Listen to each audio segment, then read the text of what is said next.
All right, so it's 12 o'clock on Wednesday, which means it's time for another Zoom session. This is Zoom number 11, and so this is going to be Photoshop 303, and we're going to be learning how to create GIFs today and using Photoshop. I think I was going to talk about something else, but then, this past week, Taylor and Eric and I kind of discussed it, and we decided learning how to make GIFs would be pretty valuable to the kids. So that's what we're going to do today. So I'm going to go ahead and share my screen and get right into it in Photoshop.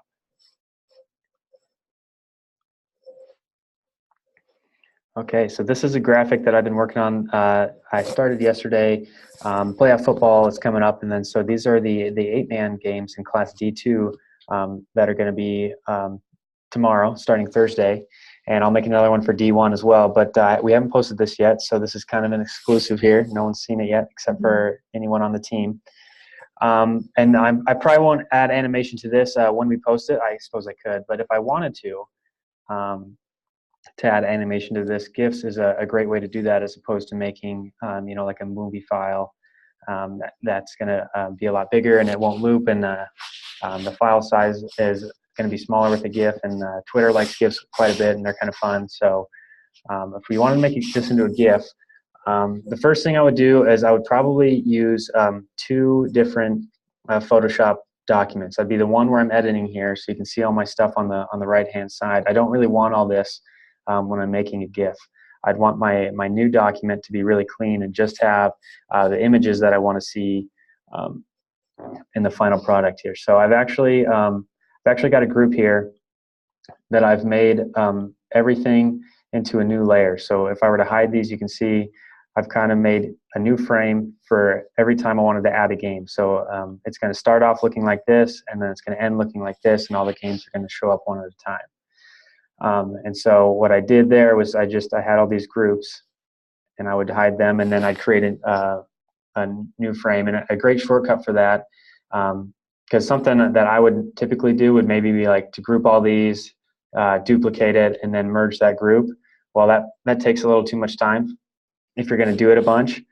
And so something you can do, though, is what you're doing. I guess you start off where you want here. So let's actually just hide both of these. And then if I, on Mac, I'm not sure exactly what the shortcut is on Windows, but if I hit Command-Alt-Shift and then E, that should create a new layer with what's visible. See if I can get it to go here.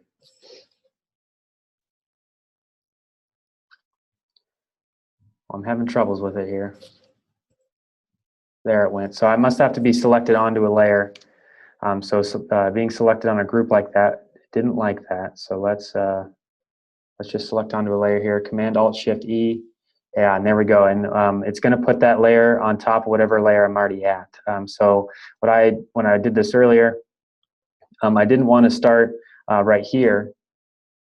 Let's actually hide that, and we'll go into here like this. I didn't want to hide these like this, because when I created that new layer, it was going to be on top. So anything I hit underneath wasn't going to appear. It was just going to keep copying that top layer. So when you're doing this, I would actually go below what you're going to be hiding, which is inside of these 2 groups in this instance, and then create that layer there. Hopefully that kind of made sense. But essentially, I just want to do all that stuff below what I'm going to be hiding, and then I later on moved it to the top here. But so these are I think there's like 11 layers here. And so once I got these down, I'm going to want to actually select all these, and I can go ahead and show them. But then after I select them, I'll actually want to make a new Photoshop document. And this is kind of just something that I like to do. I'm going to go over here in a sec how if you don't want to make a second Photoshop document, you can still make GIFs. But for me, it's just really clean. I hate having clutter over here. And so I'm going to take all of these. I'm going to move them over to my other document. And then I'm going to center those up. And then delete that base layer that I don't need. All right, and then once you're at this point, I hope that you can see these drop-down menus. I had some troubles last week seeing those. But if you're selected on the Photoshop and you've got your menu bar up top, you can go to Window, and then on the drop-down menu, go to Window and then Timeline.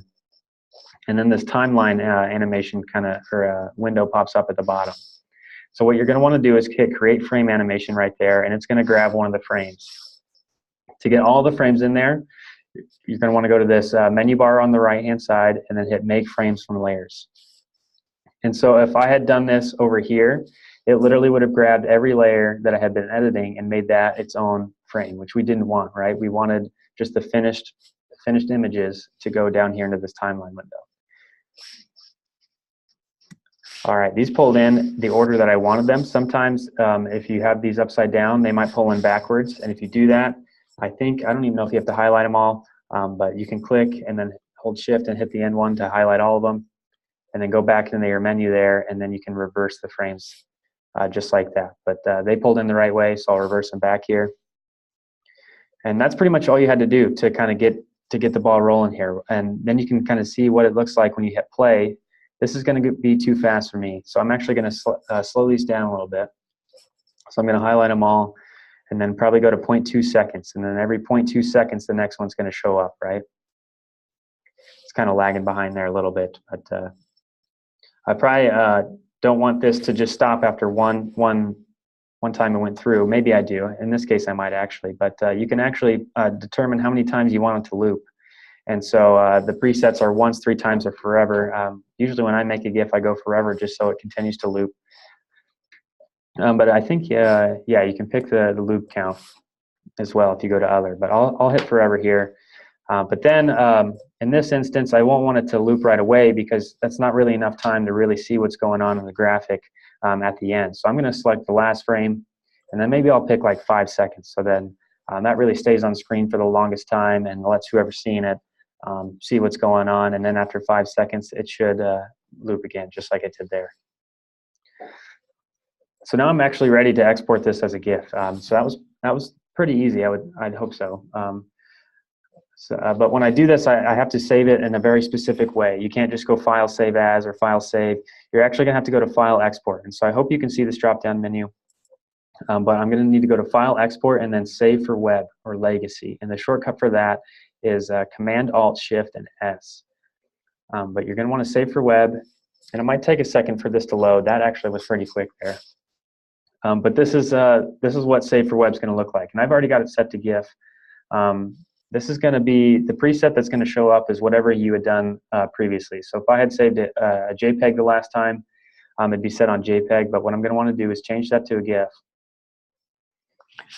and then kind of edit my settings here. So you can kind of see GIFs actually don't work with the broad color range that JPEGs or PNG files do. They use a specific set list of numbers, and you can change the number of colors that the GIF uses right here in this drop-down menu, with the maximum being 256. I don't know if you can type a number bigger than 256. You might be able to, but I've never really needed to. Anyway, you can kind of see, like, especially on this twin loop here, and then even meridian here and Osceola there, there's some banding going on. So the gradient that I've applied in that image, it's not very smooth. It's pretty banded.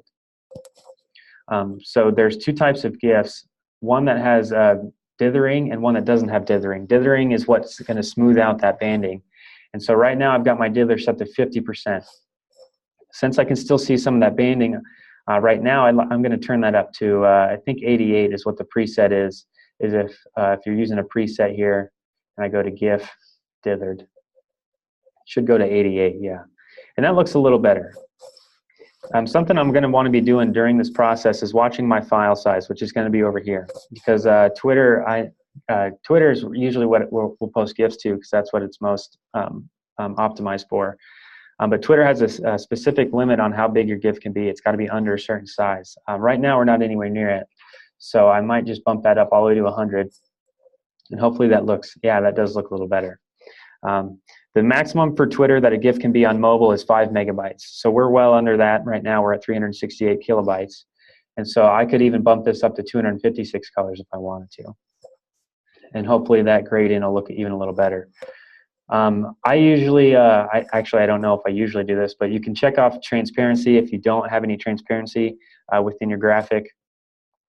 And that might help out your file size a little bit.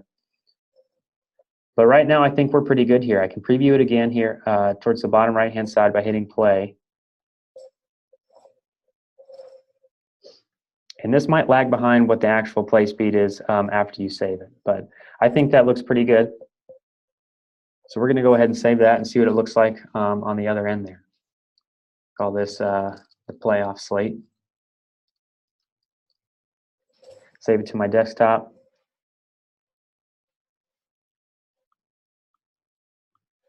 And let's see what that looks like. Sarah, can you see this when I'm doing this? It's just like swiped. It is frozen? All right, so let me stop my share, and then I'll go ahead and share my desktop as opposed to just Photoshop. All right, now where did that go? My desktop is too messy. All right, so that's what it's going to look like. So that turned out pretty well, I thought. And this will play for 5 seconds here, and then it'll restart from the beginning. So I like that quite a bit. Something else that I like to do is take a series of images that I take on maybe a Friday night at a football game and make those into a GIF. So I've actually got a series of images here that I took at the York football game a couple weeks ago. And number 34 here made a really good one-handed catch, and I was lucky enough to capture it and get quite a few frames of it here. So I'm going to open up this first image into Photoshop.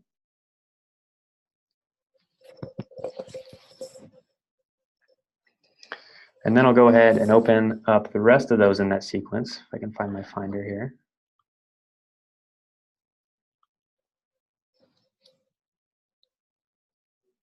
Let's see which one it was. I think it was that one. It was 68. Drag and drop those into there, and it should place them in order.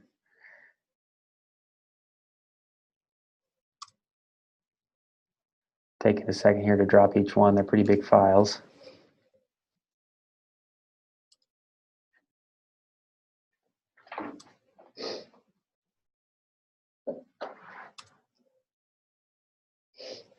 Okay, so now they're in there. So really all I have to do is what I did earlier. I'll hit Create Frame Animation, and I'll grab one of the frames, drop down menu, and hit Make Frames from Layers. I hope you guys can see that. Yep, and it looks like these are going to get pulled in. Okay, those kind of got moved up a little bit there, so I'm going to want to make sure that all of these are centered in the document. There we go.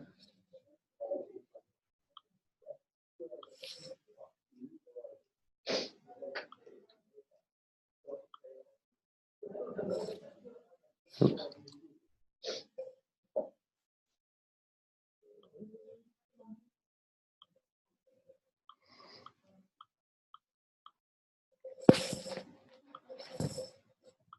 I want to trash those old ones now. Let's try that one more time. Make frames from layers. All right, I'm still having some issues with some transparency on the bottom there, and that's just because I didn't move them initially right when I pulled the files in. There we go. Let's see if this starts working here. Okay, so I'm going to have to pick each frame and go back and center all of those.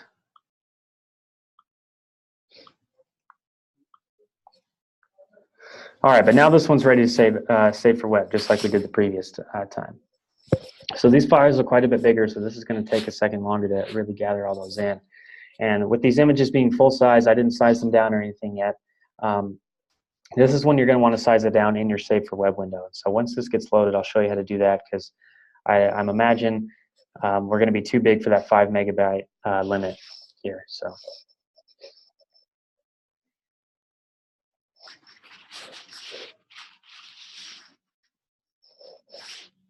All right, so 50 megabytes, yeah, that's going to be way too big for a GIF here. So we're going to want to size this down. And since GIFs are animated, you really can't catch all the detail like you would looking at a still image. So I would actually make this even smaller than what I would a still image if I were posting it to Twitter. Typically, I'd like to keep a still image with at least the short edge of a 720 or so. But I might even size this down a little bit more depending on what our file size is going to look like here in a sec after that loads. So you can kind of see this takes a while, so going to want to give yourself time. And so, yeah, that actually turned out okay. We're at 2.21 megs there, which is below the 5 limit. So we can see here. And that played a little bit fast. So what I would typically do is I'll hit cancel here, and then I'll go back and slow these down a little bit. Probably about 0.5 or so. And if I didn't want to wait for that to take forever to load again, I might just size down the image here. This might go a little bit faster.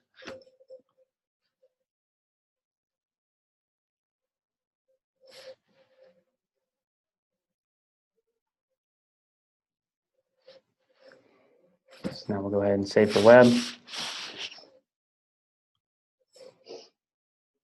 Yeah, I like that a little bit better. So then, just like we did last time, I don't really need to edit these any. This is pretty much as high as it can go. If your file is going to be too big, I would change the number of colors or the amount of dither. But we're okay with that 5 megabytes. In this case, I might actually, drop that down just to make my file, as optimized as possible. So it plays right away when you're in Twitter. If the file's a little bit bigger, it might take a second to load or something like that. But we're good here, so I could go ahead and save that if I wanted to.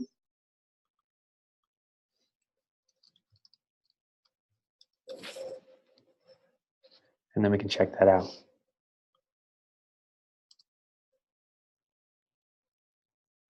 So not bad. One of the cooler GIFs that I had seen was actually, it was a single image taken during a game, and then what they did was they brought up, apparently the team that won wasn't supposed to, so they, across the image it said upset alert. And opposed to keeping upset alert on there on a still image, they had the image without the graphic on it, and then the image with the graphic on it, and they made a GIF between those two images. So if you wanted to do something like that, where you really only had one image, and you wanted to put upset alert over top of it, or something similar. Don't use my design skills here as an example. Theirs looked much better. But if you wanted to do that, we'll go ahead and size this down for the sake of saving some time.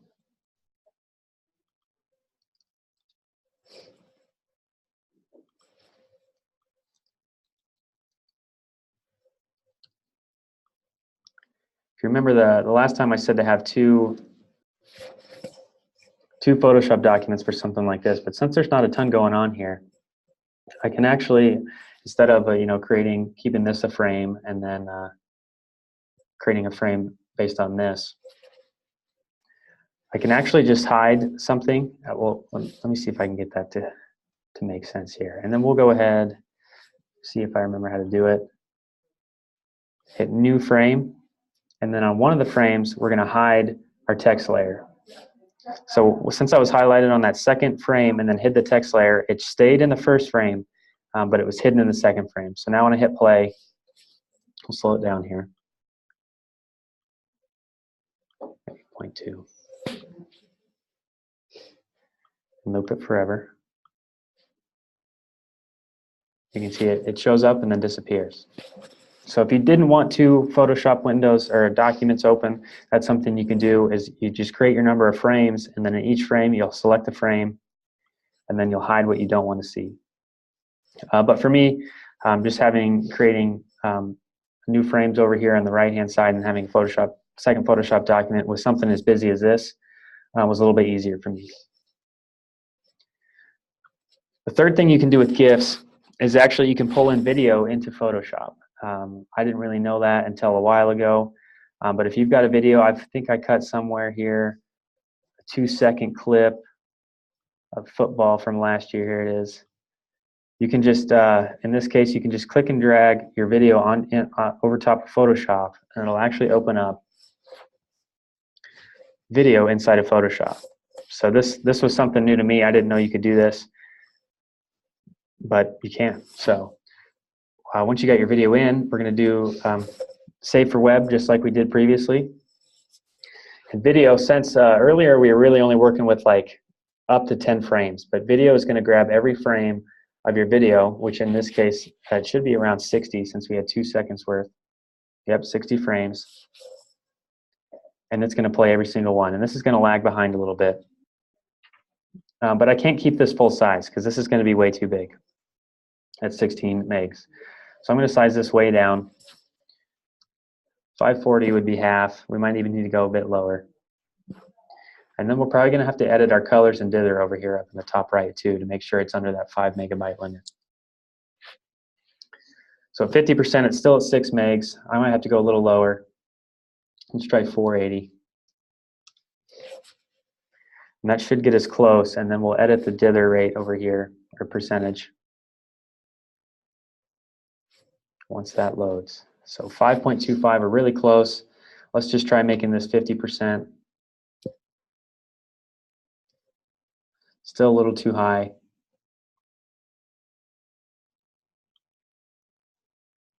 So we might even have to turn off our dither here. And this is going to affect what your image looks like. So you're going to want to check this after the fact. But depending on what your dither percentage is, it is going to bring that banding back in, or so your gradients aren't real sharp. You can kind of see it here. It's probably hard to tell since it's so small. But that's kind of okay, because if you can't really notice it, then who's going to be consuming the content you're producing or posting on Twitter won't be able to notice it either. All right, so we got that below the 5 megabytes, and that looks pretty good. The image looks okay here. It's not too noticeably ugly or whatever. I'm going to change my looping option to forever so it continues to loop. And we'll go ahead and save this and see how it looks. Go back to my desktop. Yep. And there it is. So not too bad. I think that looks pretty cool. Maybe we could, in the caption or something say, dodging Mondays like, or something like that. I don't know, something funny. Because that was a pretty good juke move there. But that's pretty much it. You can make, GIFs out of graphics that you make. You can make it out of images that you take, and then put graphics on top of those images, or you can even pull in video to make your own customized GIF. And so I guess the challenge this week is pretty easy. Just make a GIF and post it to Twitter and maybe tag us so we can get a look at it. But that's pretty much it. If you have any questions, please email me or Sarah and we'll get right to it. But thanks for tuning in. Have a great Wednesday.